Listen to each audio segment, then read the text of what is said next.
Si hay algo que los creyentes necesitan conocer, es el papel que juega el Evangelio en sus vidas cristianas. Alguien dijo una vez, y yo creo que tenía toda la razón, que el Evangelio no es el trampolín desde el cual nos sumergimos en la piscina del cristianismo y entonces dejamos atrás, después de nuestra conversión, para comenzar a conocer algunas doctrinas más profundas. No, mis hermanos, el Evangelio es el trampolín y el Evangelio es la piscina. No existe ninguna doctrina de las Escrituras que nos lleve más allá del Evangelio. No existe ningún área de nuestras vidas cristianas en la que no tengamos que aplicarnos el Evangelio día tras día. Es imposible madurar en la fe, es imposible luchar eficazmente en contra del pecado, es imposible poner nuestros dones en operación para la gloria de Dios y para la expansión de su reino, a menos que continuemos arraigados en el Evangelio y creciendo en nuestro entendimiento del Evangelio. El problema es que Satanás sabe eso. Él conoce el poder del Evangelio, no solo para la salvación de los perdidos, sino también para el crecimiento y la santificación de los creyentes. Y es por eso, mis hermanos, que Él hará todo lo que esté a su alcance para que tratemos de seguir avanzando en nuestras vidas cristianas, pero dejando a un lado el Evangelio. Como vemos en el texto que vamos a considerar en la mañana de hoy, los invito por favor a ir conmigo a Gálatas capítulo 3. Carta del apóstol Pablo a Gálatas, a los Gálatas capítulo 3. Y vamos a leer los versículos 1 al 5. Dice Pablo: oh Gálatas insensatos, ¿quién os ha fascinado a vosotros, ante cuyos ojos Jesucristo fue presentado públicamente o claramente o vívidamente como crucificado? Esto es lo único que quiero averiguar de vosotros. ¿Recibisteis el Espíritu por las obras de la ley o por el oír con fe? ¿Tan insensatos sois? Habiendo comenzado por el Espíritu, ¿vais a terminar ahora por la carne? ¿Habéis padecido tantas cosas en vano, si es que en realidad fue en vano? Aquel pues que os suministra el Espíritu y hace milagros entre vosotros, ¿lo hace por las obras de la ley o por el oír con fe? Los creyentes que recibieron originalmente esta carta, obviamente estaban siendo seducidos por falsos maestros que predicaban un evangelio diferente del que ellos habían abrazado al momento de su conversión. Los promotores de este falso evangelio, que eran llamados los judaizantes, estaban tratando de convencer a estos creyentes de que la fe en Cristo por sí sola no era suficiente para alcanzar el favor de Dios y para seguir avanzando en el camino de la vida cristiana. Es importante creer en Cristo, decían ellos, pero no es suficiente. También es necesario que guarden las leyes, los ritos, las ceremonias del Antiguo Testamento, como la circuncisión, por ejemplo, que es la señal del pacto que Dios hizo con Abraham, o las leyes dietéticas de la ley mosaica, o las fiestas del calendario judío. En otras palabras, mis hermanos, ellos estaban añadiéndole obras a la fe y a la gracia. Lo que Cristo hizo por ti ahora debe ser complementado por lo que tú hagas por Él. Es ese evangelio distorsionado el que Pablo condena en el capítulo 1 de la carta. Vayan conmigo a Gálatas capítulo 1 versículos 6 en adelante. Dice: me maravillo de que tan pronto hayáis abandonado al que os llamó por la gracia de Cristo para seguir un evangelio diferente. Y ahora Pablo aclara que en realidad no es otro evangelio, solo que hay algunos que os perturban y quieren pervertir el evangelio de Cristo. Y ahora escuchen: pero si aún nosotros o un ángel del cielo os anunciara otro evangelio contrario al que os hemos anunciado, que sea anatema. Y esta palabra significa maldito de Dios. Versículo 9: como hemos dicho antes, también repito ahora, si alguno os anuncia un evangelio contrario al que habéis recibido, que sea anatema. Abrazar ese evangelio, que a final de cuentas, dice Pablo, no es ningún evangelio, no es ninguna buena noticia, es colocarse a sí mismo bajo las palabras de condenación que Pablo está pronunciando aquí. Ahora bien, yo estoy seguro, espero, que ningún hermano de esta iglesia piense que deba circuncidarse o que debe guardar algunos ritos y ceremonias de la ley para ser salvos o para completar nuestra salvación en Cristo. Pero mis hermanos, ¿cuál es el papel que juegan nuestras obras en la santificación? ¿Qué de otras cosas como leer la Biblia, orar, venir a la iglesia, ofrendar, evangelizar o simplemente obedecer los mandamientos de Dios? ¿Cómo conjugamos la doctrina de la justificación por la fe sola, que es el corazón, la esencia del evangelio, es decir, que nosotros somos declarados justos en el tribunal de Dios únicamente por la obra de Cristo, por la obediencia perfecta de Cristo y su muerte en la cruz? ¿Cómo conjugamos esta doctrina de la justificación por la fe sola con la responsabilidad que tenemos los creyentes de ocuparnos en nuestra salvación con temor y temblor, como dice Pablo en Filipenses capítulo 2 versículos 12 al 13?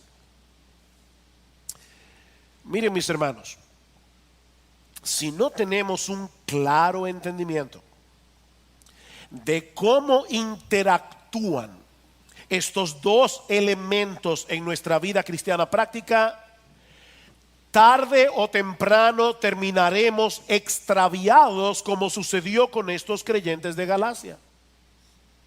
Ellos eran creyentes, pero se extraviaron.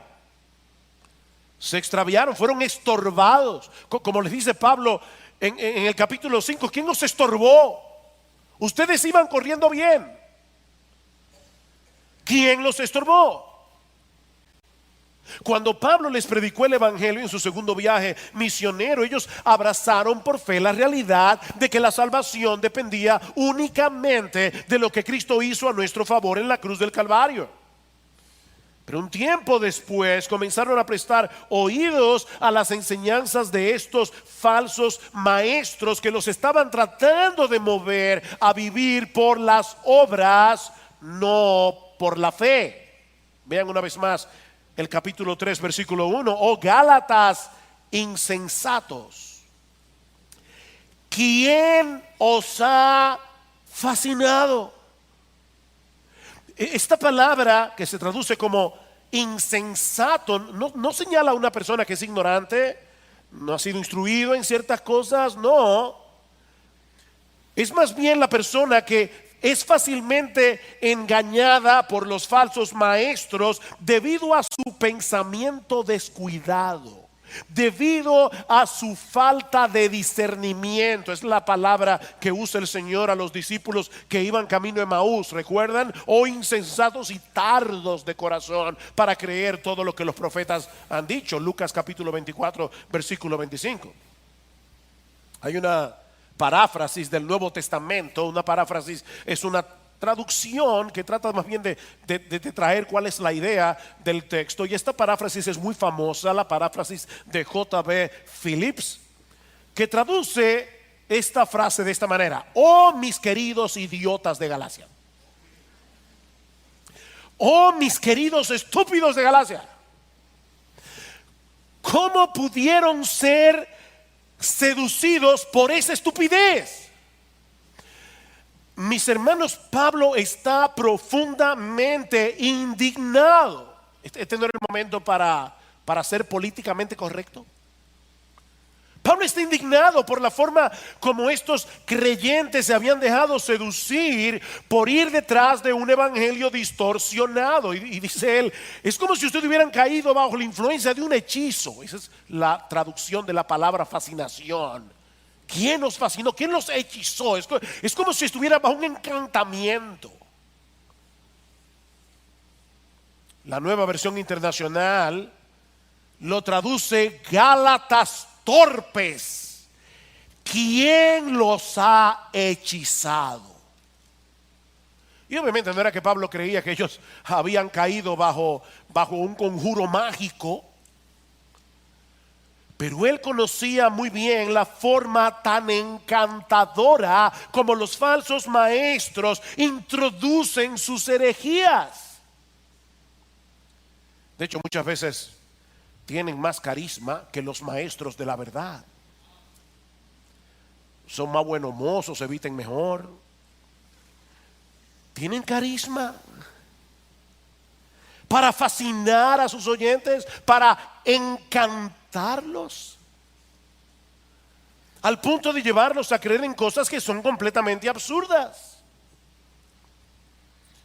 Estos creyentes necesitaban con urgencia que alguien los ayudara a pensar de una forma adecuada. Y esto es importante, mis hermanos, porque eso es lo que pretendemos hacer cada domingo que nos paramos en el púlpito.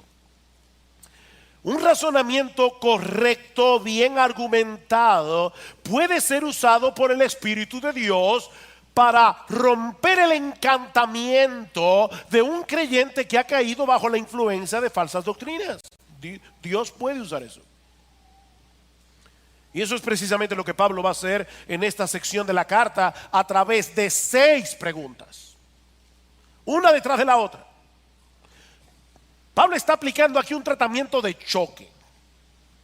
6 preguntas y no responde ninguna, porque él quería que estos cristianos se pusieran a pensar. Mis hermanos, porque un creyente que no usa las capacidades mentales que Dios le ha dado, un creyente descuidado en su proceso de razonamiento, será presa fácil de los falsos maestros. Y lo primero que Pablo les hace ver a través de estas preguntas es que esta combinación de obras más fe o fe más obras es una contradicción del evangelio. Noten una vez más el versículo 1. Oh Gálatas insensatos, oh mis queridos idiotas de Galacia, ¿quién os ha fascinado a vosotros ante cuyos ojos Jesucristo fue presentado públicamente como crucificado? Qué buena descripción de lo que es la predicación del evangelio. Dice Pablo, yo fui a vosotros y a través de mis palabras, no fue que Pablo fue con un crucifijo, ustedes vieron por los ojos de la fe al Cristo crucificado. Cristo fue presentado claramente delante de vosotros. Yo les expliqué expliqué en una forma bien clara, en una forma bien explícita, el significado de la muerte de Cristo en la cruz. Ellos pudieron ver con los ojos de la fe todo lo que Cristo tuvo que sufrir por causa de nuestros pecados. Ahora, mis hermanos, déjenme hacerles una pregunta de cristianismo 101, es decir, cristianismo básico. ¿Por qué Cristo tuvo que morir en una cruz?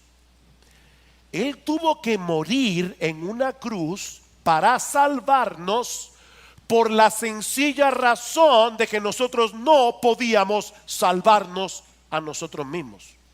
Eso es evidente.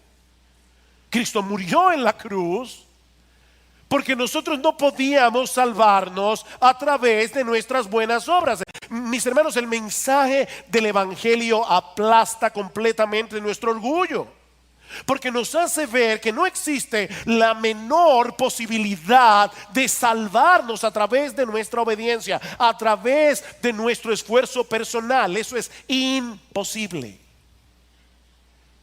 De ahí la indignación de Pablo con estos creyentes de Galacia.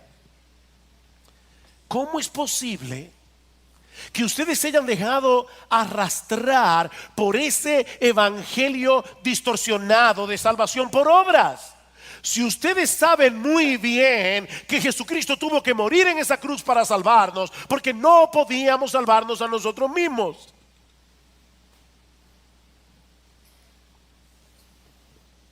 Me acuerdo un hermano de nuestra iglesia que hace muchos años leyó un libro acerca de cómo tienta a Satanás. Y él dijo: wow, ya yo sé cómo es el asunto. Yo no vuelvo a dejar que me engañe. ¿De verdad tú crees que por leer un libro acerca de cómo tienta a Satanás ya tú no vas a pecar más? Mis hermanos, si hay algo que nosotros sabemos, es que nosotros no podemos obedecer a Dios perfectamente ni por 5 minutos, ni por 3 minutos, ni por 1 minuto. Que no podemos. Y él está diciendo: Gálatas insensatos, ¿cómo es posible que ustedes hayan sido arrastrados? Ustedes vieron a Cristo crucificado con los ojos de la fe. Ustedes entendieron el significado de esa muerte en la cruz. ¿Cómo es que se volvieron atrás? Mis hermanos, y no mis queridos idiotas de IBCJ, no. Mis amados hermanos de IBCJ, esa obra de salvación no necesita de ninguna añadidura de parte nuestra para hacerla más eficaz. ¿Saben por qué? Porque su muerte en la cruz fue más que suficiente para saldar por completo nuestra deuda con la justicia de Dios. No tenemos deudas. Es por eso que Pablo les dice en Gálatas capítulo 2 versículo 21 que tratar de completar esa obra con nuestras obras es hacer nula la gracia de Dios. Vean el versículo 21 del capítulo 2: no hago nula la gracia de Dios, porque si la justicia viene por medio de la ley, entonces Cristo murió en vano. Cristo murió en vano. Fue una muerte innecesaria. Si nosotros pudiéramos contribuir en alguna manera con nuestra salvación, Cristo murió en vano. La ley hubiera sido suficiente para salvarnos. Aquí están los mandamientos, guarden los mandamientos. Pero Cristo tuvo que venir del cielo y morir en la cruz, porque ninguno de nosotros habría podido cumplir a perfección todas las demandas de la ley de Dios, como dice Pablo más adelante en este mismo capítulo, Gálatas capítulo 3 versículo 10, porque todos los que son de las obras de la ley, todos los que están tratando de salvarse a través de las obras de la ley, están bajo maldición. Dios no los está viendo como: qué bien, están haciendo un buen esfuerzo. No, no, no, no, no, están bajo maldición, porque escrito está: maldito todo el que no permanece en todas las cosas escritas en el libro de la ley para hacerlas. Tú quieres salvarte guardando la ley, tienes que guardarlos todos los días, desde la cuna hasta la tumba, perfectamente. Estás bajo maldición. Pero esa combinación de fe más obras no solo contradice el Evangelio, sino que Pablo quiere hacerles ver, en segundo lugar, que también contradice la obra del Espíritu en nosotros. La obra del Espíritu en nosotros. Versículo 2. Esto es lo único que quiero averiguar de vosotros. ¿Recibisteis el Espíritu por las obras de la ley o por el oír con fe? Cuando una persona se convierte al Señor Jesucristo por el poder del Espíritu Santo, el Espíritu Santo viene a morar permanentemente en esa persona. Oigan lo que estoy diciendo. Es por medio de su Espíritu que Cristo abre nuestros ojos para que veamos nuestra condición, para que veamos nuestro pecado, para que entendamos qué fue lo que Él hizo en la cruz del Calvario. El Espíritu Santo hace eso. El Espíritu Santo es el que eficazmente, a través de la predicación del Evangelio, nos mueve a creer en Cristo, y al creer en Cristo, el Espíritu de Dios viene a morar permanentemente en nosotros. Cristo vive en nosotros porque su Espíritu mora en nosotros.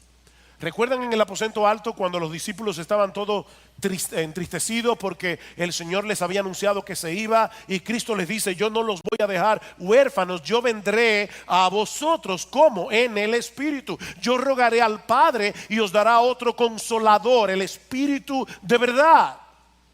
Yo no los voy a dejar huérfanos. De hecho, en Gálatas capítulo 4, versículo 6 dice explícitamente: porque sois hijos de Dios, Dios ha enviado el Espíritu de su Hijo a nuestros corazones, clamando: Abba, Padre. El Espíritu de Cristo vive en nosotros. Romanos capítulo 8, versículo 9: si alguno no tiene el Espíritu de Cristo, el tal no es de Él. La pregunta es: ¿cómo fue que ustedes recibieron el Espíritu? Le está diciendo Pablo. ¿Acaso fue por alguna obra que ustedes hicieron? ¿Es que ustedes de repente decidieron portarse bien y entonces el Espíritu vino a ustedes? ¿Cómo recibieron el Espíritu? ¿Fue por las obras de la ley o fue por el oír con fe?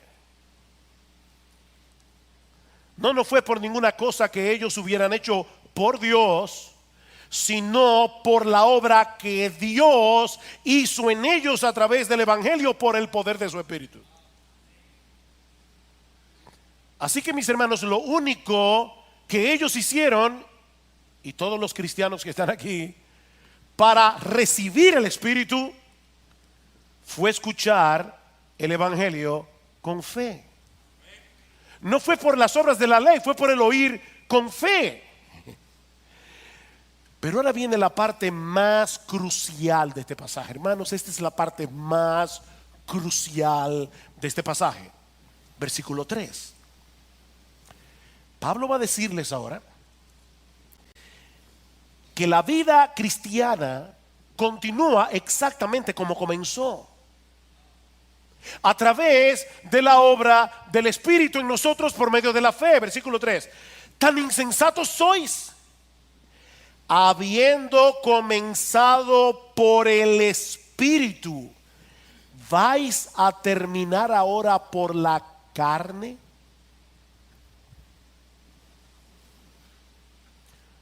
Pablo quería que estos creyentes pensaran, y yo quiero que ustedes lo hagan también, porque lo que Pablo está diciendo aquí no es simple.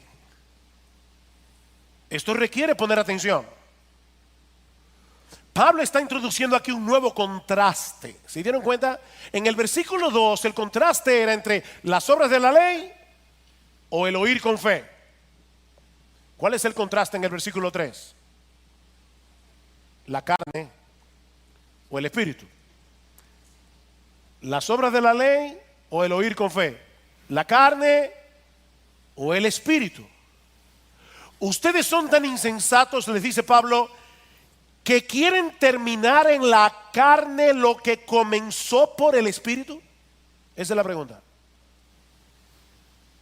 Y Pablo quiere hacerles ver que eso es absurdo. Lo que comenzó por el espíritu debe continuar y terminar por el espíritu. Pero aquí viene la pregunta del $1.000.000. ¿A qué se refiere Pablo al hablar de la carne en este pasaje? En contraste con el espíritu, porque algunas veces la palabra carne se usa en la Biblia para referirse a nuestro cuerpo físico, a este cuerpo de carne. Y vamos a ver que en Gálatas capítulo 2 versículo 20 Pablo usa la palabra carne en ese sentido. Pero otras veces la Biblia usa la palabra carne para referirse a nuestro viejo yo que se deleitaba en el pecado y que no quería someterse a Dios. Ese viejo yo se gloriaba en su independencia de Dios.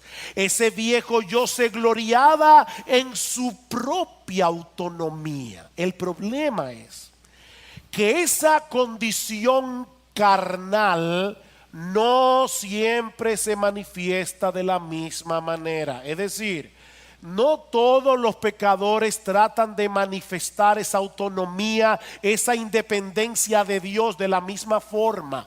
Algunos lo hacen viviendo una vida inmoral, viviendo una vida licenciosa. Más adelante Pablo va a decir que las obras de la carne son la fornicación, la mentira, la ira, la envidia. Esas son las obras de la carne.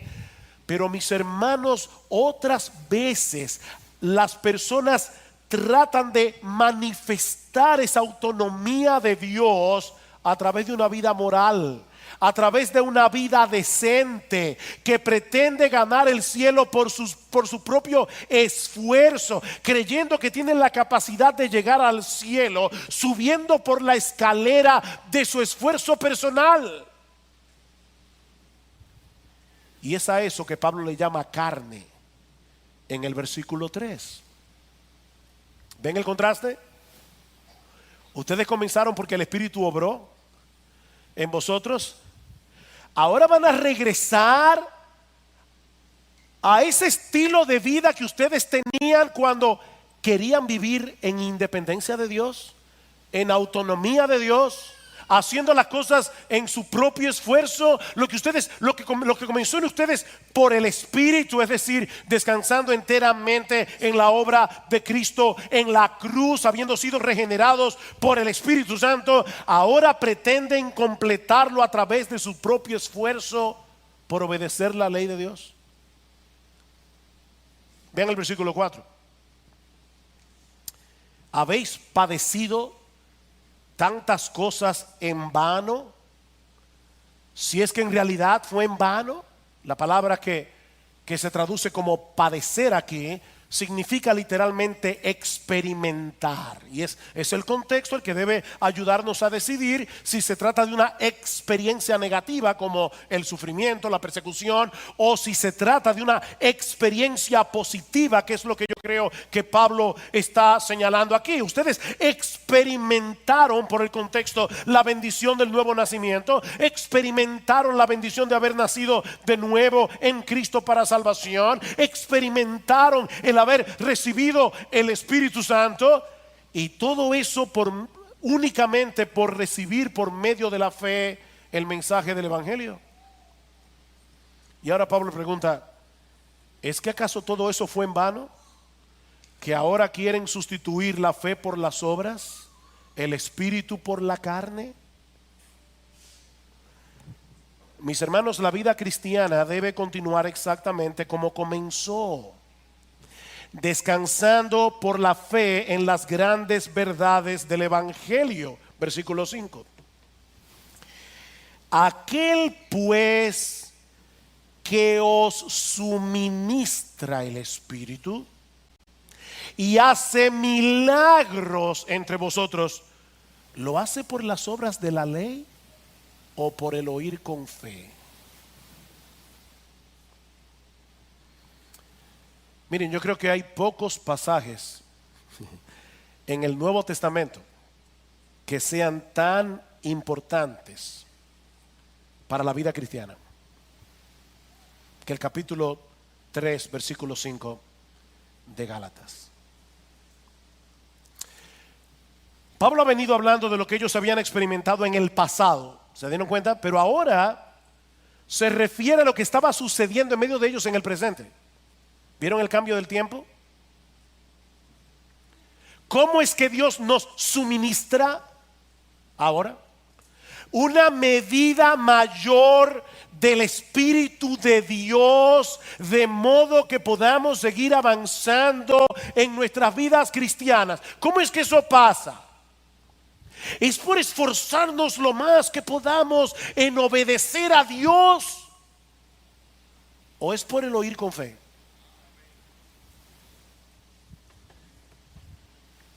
Y obviamente la respuesta sigue siendo la misma. Es por el oír con fe. La vida cristiana comienza por fe, la vida cristiana continúa por fe, la vida cristiana termina con fe. Es lo mismo que Pablo les había dicho unos versículos antes, Gálatas capítulo 2, versículo 20. Gálatas capítulo 2, versículo 20, alguien decía que Gálatas capítulo 3, versículos 1 al 5 no es otra cosa que un comentario ampliado de Gálatas capítulo 2, versículo 20. Así que lean Gálatas 2:20, que yo sé que ustedes conocen muy bien, algunos de memoria. Lean Gálatas 2:20 teniendo en cuenta todo lo que hemos dicho ya de Gálatas 3. Dice Pablo: con Cristo he sido crucificado. Y obviamente el pronombre tácito y sobreentendido es yo. Con Cristo yo he sido crucificado, de manera que ya no soy yo el que vive. Déjenme hacerles una pregunta. Mis hermanos, ¿quién es el yo que ha sido crucificado con Cristo? La respuesta es el viejo yo insubordinado que se gloriaba en su autonomía, el que quería hacer las cosas en sus propias fuerzas para llevarse la gloria, porque el que recibe el poder, el que da el poder, recibe la gloria, ¿verdad? El que da el poder, recibe la gloria. Si yo hago las cosas, los niños, una de las primeras cosas que aprenden a decir es yo solo. Ellos quieren hacer las cosas por sí mismos. Y por supuesto, eso es lo que le pasa al legalista. El legalista quiere obedecer, hacer las cosas en sus propias fuerzas. Y por supuesto le va a pasar lo siguiente: si tiene una pequeña victoria, se va a enorgullecer, porque fue en su propia fuerza. Pero si tiene una derrota, se va a frustrar. El legalista vive en esas dos ondas, o en orgullo o en frustración. Dice Pablo: ese yo fue crucificado con Cristo. Por lo tanto, ya no soy yo el que vive, sino que Cristo vive en mí. Otra vez, ¿cómo es que Cristo vive en mí? Por su Espíritu. Ya no vivo yo, es Cristo el que vive en mí. ¿Significa eso que ya yo no tengo ninguna responsabilidad en cuanto a mi vida cristiana? Lo único que yo tengo que hacer es quedarme tranquilo para que Cristo viva su vida en mí. No. Sigan leyendo. Y la vida que ahora vivo en la carne, perdonen otra vez que sea tan necio, pero ahora el necio soy yo, lo admito. ¿Quién es el sujeto tácito y sobreentendido de su oración? La vida que ahora vivo ¿Quién? Yo en la carne, es decir, la vida que vivo yo, mi nuevo yo regenerado que todavía permanece en este cuerpo físico, en este cuerpo de carne, pero que ahora tiene la bendición de contar con la presencia permanente del Espíritu Santo que nos mueve a la obediencia. Entre paréntesis, la vida que ahora vivo yo, mi nuevo yo, el regenerado, no el degenerado, sino el regenerado, la vivo por fe. Yo la vivo por fe en el Hijo de Dios, el cual me amó y se entregó a sí mismo por mí. ¿Cuál es la clave de mi nueva vida en Cristo? La fe en el Hijo de Dios que me amó y se entregó a sí mismo por mí. Mis hermanos, lo que Pablo está diciendo aquí es lo siguiente: soy yo el que tiene la responsabilidad de vivir la vida cristiana. Así como nadie se arrepintió por mí, ni creyó por mí cuando yo vine a Cristo en arrepentimiento y fe, nadie puede obedecer por mí, nadie puede leer la Biblia por mí, ni orar por mí, ni venir a la iglesia por mí, ni luchar contra el pecado por mí. Nadie puede hacer eso. Eso lo tenemos que hacer tú y yo. Pero ahora hay dos elementos en el creyente que cambian por completo la naturaleza de nuestra obediencia a Dios. La primera es que ahora no hago ninguna de esas cosas para ganarme el favor de Dios, sino con la tranquilidad de que ya tengo por completo su favor únicamente por causa de la obra de Cristo en la cruz del Calvario. Esa es la gran diferencia entre el legalista y el cristiano. El legalista obedece para ser aceptado por Dios, mientras que el creyente obedece con la gratitud y el gozo de saber que ya fue aceptado. Hay una diferencia. Fuimos aceptados por los méritos de otro, no por los nuestros, sino por los de nuestro bendito Señor y Salvador Jesucristo. Note lo que dice Gálatas capítulo 5 versículo 6, y me encanta este texto. Dice: porque en Cristo Jesús, perdón, versículo 5, porque nosotros por medio del Espíritu esperamos por fe la esperanza de justicia. Wow, aquí están todos los elementos. Nosotros por medio del Espíritu, esperamos por la fe la esperanza de justicia. Por la obra del Espíritu en mí, yo estoy seguro que el día que yo me presente en la presencia de Dios, yo voy a ser aceptado como justo en su presencia. ¿Cómo yo sé eso? Por la fe. Porque el Espíritu de Dios que mora en mí me lo asegura por su palabra.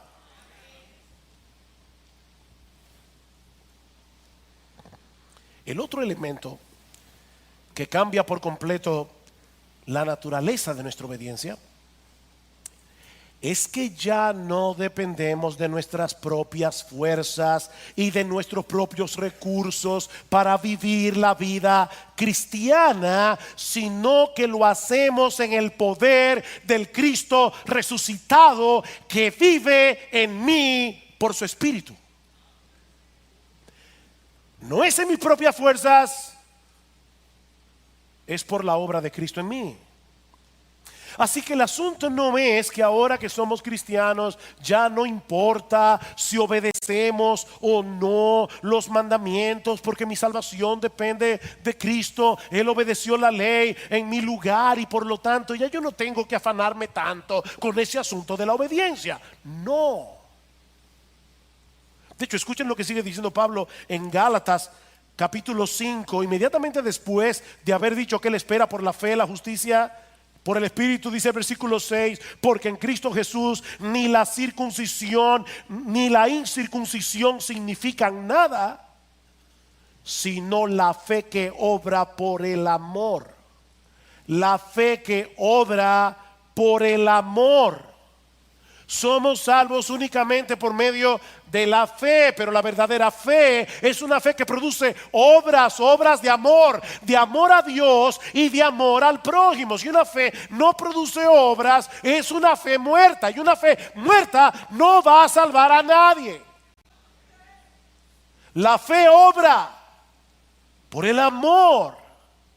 Versículo 13, porque vosotros, 5:13, porque vosotros, hermanos, a libertad fuisteis llamados, solo que no uséis la libertad como pretexto para la carne, sino servíos por amor los unos a los otros, porque toda la ley en una palabra se cumple en el precepto: amarás a tu prójimo como a ti mismo. ¿Ven el punto? No es que ya a mí no me importa la ley, es que ahora yo tengo un nuevo impulso para cumplir la ley, no perfectamente, pero sí sinceramente. Esa obediencia es el fruto de la presencia del Espíritu en nuestra vida. Versículo 16, digo pues, andad por el Espíritu, andad en dependencia del Espíritu, andad descansando en los recursos que da el Espíritu, en la presencia del Espíritu en su vida. ¿Y saben qué pasará? No cumpliréis el deseo de la carne. Yo sé que la Reina Valera del 60 lo dice como un mandamiento: y no satisfagáis los deseos de la carne. El problema es que la palabra aquí se puede traducir de las dos maneras, y es el contexto el que debe decidir. Y yo creo, por el contexto, que lo que Pablo está diciendo es como la Biblia de las Américas lo traduce: andad por el Espíritu y no cumpliréis el deseo de la carne, porque el deseo de la carne es contra el Espíritu y el del Espíritu es contra la carne, pues estos se oponen el uno al otro, de manera que no podéis hacer lo que deseáis. Algunas personas dicen: pastor, yo no debo ser cristiano porque mire la lucha que yo tengo en mi interior. Óyeme bien, esa lucha probablemente es el síntoma más evidente que tú tienes de ser cristiano. Hay una guerra porque el pecado todavía mora en mí. Pero si sois guiados por el Espíritu, no estáis bajo la ley. Ya yo no obedezco por temor al castigo. Ya yo no obedezco porque pienso que me va a caer un rayo del cielo si no obedezco a Dios. Lo hago por la presencia del Espíritu en mi vida, no en mis propias fuerzas. Mis hermanos, es esa misteriosa interacción la que vemos una y otra vez en el Nuevo Testamento. Yo sé que algunos van a decir: pastor, me voy de la iglesia hoy con dolor de cabeza. Qué bueno, tómate una aspirina, pero escucha, porque eso lo escribió Pablo para una iglesia común y corriente, no era para un seminario. Pablo quiere que los cristianos entiendan esto. Así que, hermano, escucha bien. Somos nosotros los que tenemos la responsabilidad de hacer lo que tenemos que hacer, pero sabiendo de antemano que separados de Cristo nada podemos hacer.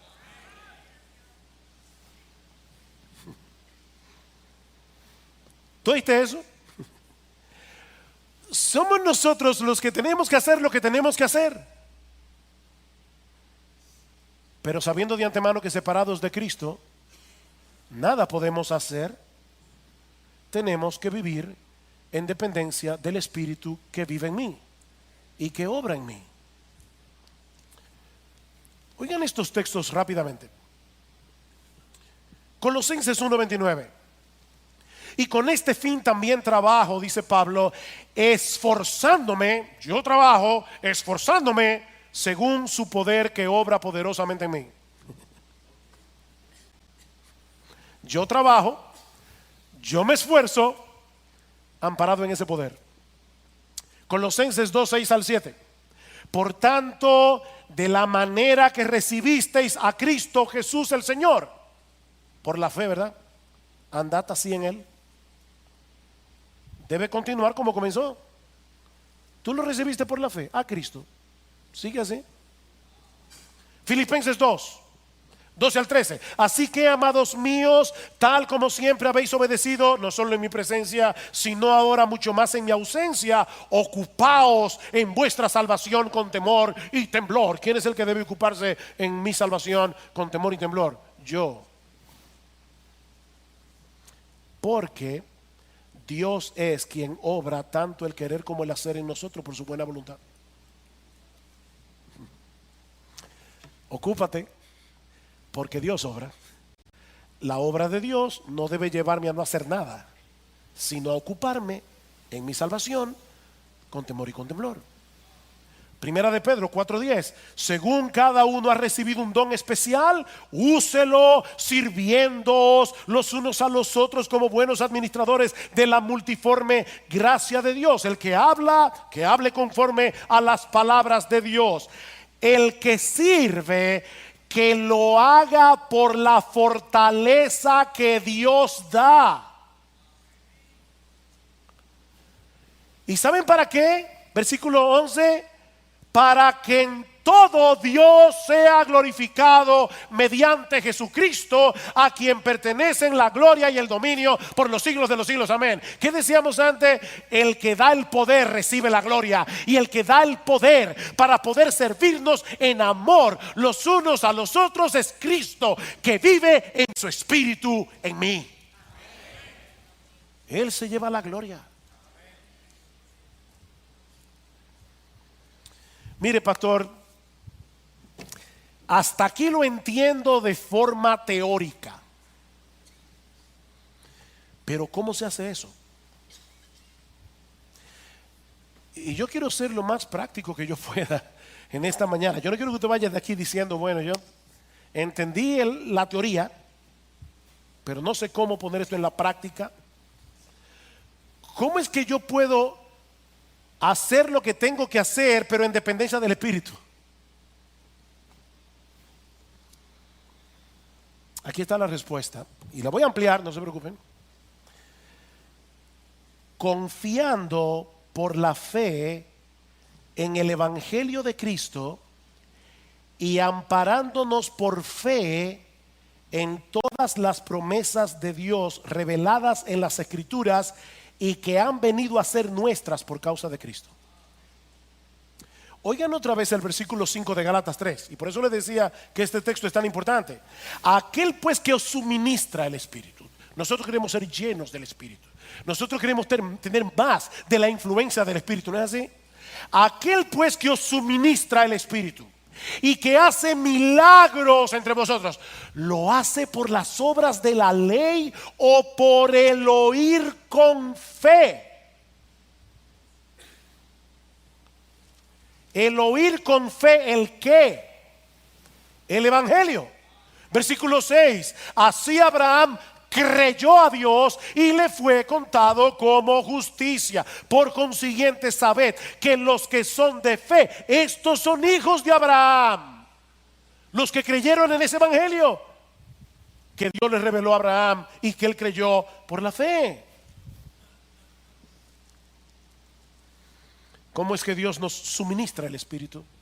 ¿Cómo es que Dios hace milagros entre nosotros? Por el oír con fe el Evangelio de Cristo, por ampararnos por fe en todas las promesas de Dios reveladas en las Escrituras y que han venido a ser nuestras por causa de Cristo. Segunda a los Corintios capítulo 1 versículo 20. Todas las promesas de Dios son en Él sí y en Él amén. Si tú no estás en Cristo, las promesas de Dios no son para ti. Pero si tú estás en Cristo, Él compró todas esas promesas con su sangre para ti. Déjenme poner un ejemplo práctico. No se preocupen que vamos a terminar, creo que a tiempo. No se afanen. Un ejemplo práctico. Vamos bien. Todos aquí seguramente han escuchado alguna vez la regla de oro, ¿verdad? Todo cuanto queráis que os hagan los hombres, así también haced vosotros con ellos, porque esta es la ley y los profetas. Obedecer ese mandamiento es cumplir toda la ley. Hazle al otro el bien que tú quieres que te hagan a ti. Ahora, mis hermanos, piensen en la implicación de ese mandamiento. Obedecer este mandamiento en nuestra propia fuerza no es difícil, es imposible. ¿No es así? De verdad, esto es imposible. Nos amamos demasiado a nosotros mismos como para poder hacer con los demás lo que nosotros queremos que los demás hagan con nosotros. Pero ahí está el mandamiento. No podemos borrarlo de la Biblia y tenemos que obedecerlo porque esa es la voluntad de Dios. Ok. Si tú conoces bien tu Biblia, probablemente te diste cuenta que yo salté 2 palabras del texto. Y 2 palabras que hacen toda la diferencia. Este texto comienza de esta forma. Por eso, todo cuanto queráis que os hagan los hombres, así también haced vosotros con ellos, porque esta es la ley y los profetas. Este mandamiento no funciona en un vacío. Es la conclusión de algo que Cristo viene diciendo. ¿Y qué es lo que Cristo venía diciendo? Pedid y se os dará. Buscad y hallaréis, llamad y se os abrirá, porque todo el que pide recibe, y el que busca halla, y el que llama se le abrirá. ¿Qué hombre hay entre vosotros que si su hijo le pide pan, le dará una piedra, o si le pide un pescado, le dará una serpiente? Pues si vosotros, siendo malos, sabéis dar buenas dádivas a vuestros hijos, ¿cuánto más vuestro Padre que está en los cielos dará buenas cosas a los que le pidan? Por eso, dedícate a cumplir la regla de oro. Mis hermanos, la razón por la que nosotros somos tan egoístas es porque pensamos en lo más profundo de nuestro corazón que si no nos ocupamos de nosotros mismos, nadie lo hará. Pero Cristo nos está liberando aquí. Cristo nos está dando una promesa en este texto de la cual podemos y debemos apropiarnos por la fe todos aquellos que estamos en Cristo. Tú tienes un Padre en los cielos que cuida de ti. Ampárate por la fe en esa promesa, porque esa promesa es tuya. Romanos 8:32 es la madre de todas las promesas. El que no escatimó ni a su propio Hijo, sino que lo entregó por todos nosotros, ¿cómo no nos dará juntamente con Él todas las cosas? ¿Tú crees en eso? Esa es una promesa del Evangelio que Cristo compró con sangre para ti. Dedícate a servir a los demás por amor. Y que nadie piense que eso significa que Dios nos va a dar todas las buenas cosas que yo quiero. ¿Verdad? Como decíamos una vez, alguien decía, en la vida lo más importante son las cosas pequeñas, un pequeño yate, una pequeña mansión, una pequeña fortuna. No es eso lo que Pablo está diciendo. Porque más adelante dice que por causa de Cristo somos muertos cada día, somos perseguidos, tenemos espada, pero aún a pesar de todas esas persecuciones, Dios nos va a dar todo lo que necesitamos para vivir una vida bienaventurada que le glorifique a Él y que sea de bendición para otros. ¿Qué significa entonces vivir en dependencia del Espíritu? Ok, déjenme responder esta pregunta con un acróstico para terminar. Un acróstico que aprendí hace un tiempo atrás y que ha sido muy útil para mí, tanto para mi vida cristiana como para mi ministerio. Cada vez que voy a predicar, yo recuerdo este acróstico. Adaptado al español es ROCA, con doble A. ROCA. Reconoce, ora, confía, actúa y agradece. Y por si acaso, estos no son los 5 pasos para una vida exitosa y feliz. No, esto es un hábito de vida que tú debes desarrollar, que vas a internalizar y que te va a ayudar de una manera casi natural. Va a ser como una nueva naturaleza en ti, a depender del Espíritu y tener que decir, paso 1, reconoce, paso 2. No. Internaliza esto. ROCA. En primer lugar, reconoce. Mi hermano, reconoce que en ti mismo eres un 0 a la izquierda. Reconoce que no tienes capacidad alguna para vivir tu vida cristiana. Una y otra vez trae a tu mente la figura que usa Jesús en Juan capítulo 15. Permaneced en mí y yo en vosotros, como el pámpano no puede llevar fruto por sí mismo si no permanece en mí, así tampoco vosotros si no permanecéis en mí. Yo soy la vid, vosotros los pámpanos. El que permanece en mí y yo en él, este lleva mucho fruto en la permanencia, porque separados de mí nada podéis hacer. Es por eso que se llama el fruto del Espíritu. ¿Se dieron cuenta de la diferencia en Gálatas? Las obras de la carne, el fruto del Espíritu,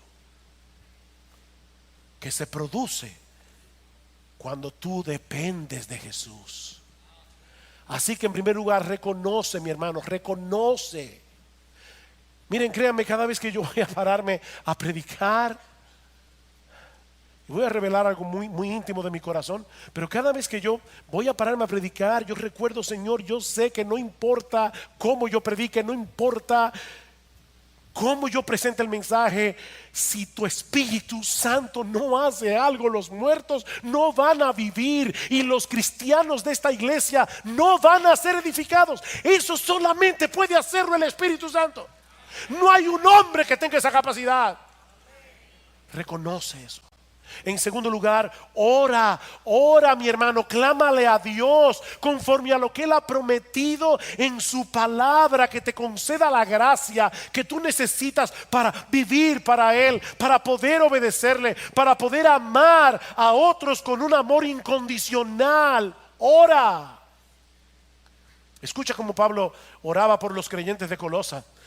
Y apropiate de esa oración para orar por ti y para orar por otros. Por esta razón también nosotros, desde el día que lo oímos, no hemos cesado de orar por vosotros y de rogar que seáis llenos del conocimiento de su voluntad en toda sabiduría y comprensión espiritual, para que andéis como es digno del Señor, agradándole en todo, dando fruto en toda buena obra y creciendo en el conocimiento de Dios, fortalecido con todo poder según la potencia de su gloria.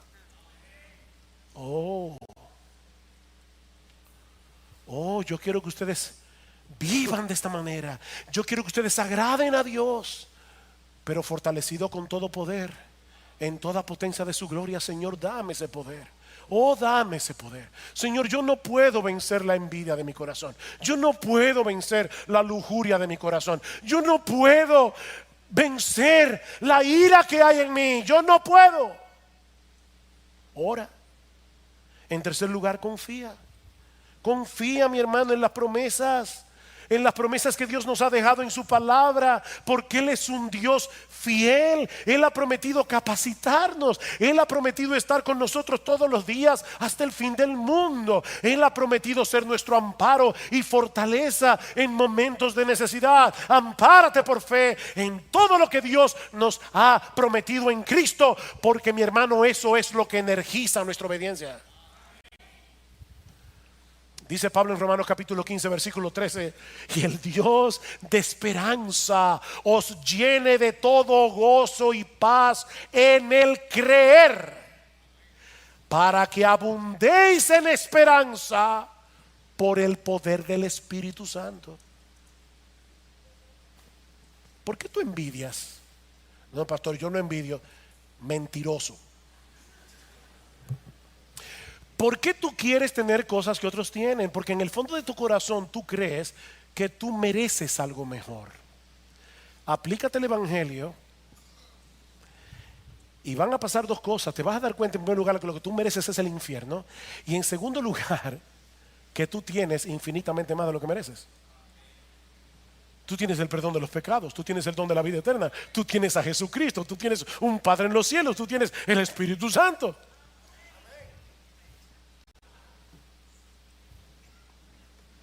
Ay, pastor, ese es mi problema.